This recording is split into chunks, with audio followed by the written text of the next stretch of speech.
Hey, thanks so much for the help. I confirmed that this wire and this wire are doing AC 120 volts to the board, so the board should be getting power. And I mean, the screen lights up and everything, so obviously it probably is getting power. Obviously, this is a relay right here. I think it's only it's so hard to do this with only having two hands, but I think this is a relay that only has two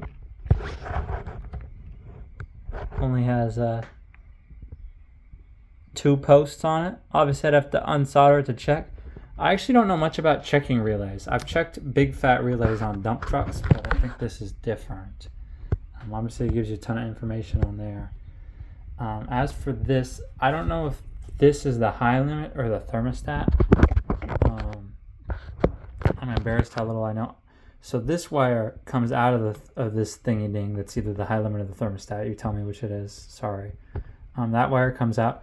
That wire is the like the probe that's down there.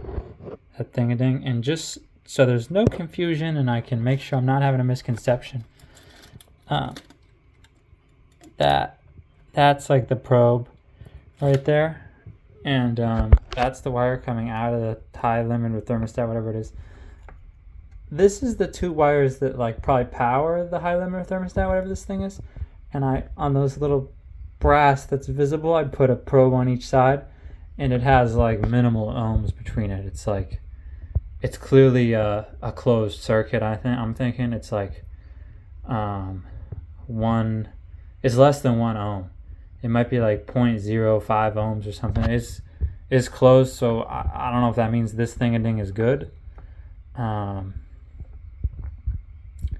obviously, whenever I'm doing these ohm checks, it's unplugged from the wall, right? If it was plugged in the wall and I tried to do an ohm check, if the circuit had power, it would blow the fuse for the ohm meter in my multimeter, I think. So you can check voltage and amperage with that plugged in. Obviously, you have to have that plugged in to check it.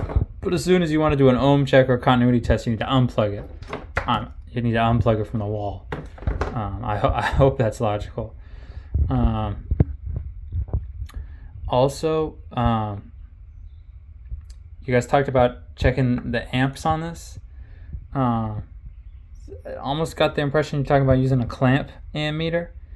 I don't really know if I have an adequate clamp ammeter. I would just be using the amps function on my multimeter probes, if that's okay.